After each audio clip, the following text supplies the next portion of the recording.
So, kanina, malaki yung ano nito.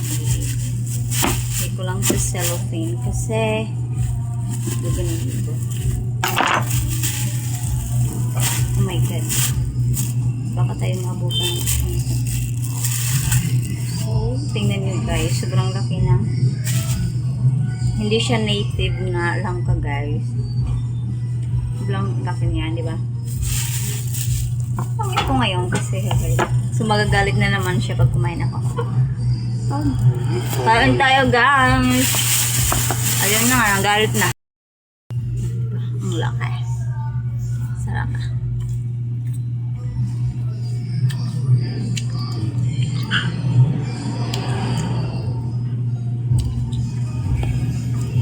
Kain tayo guys.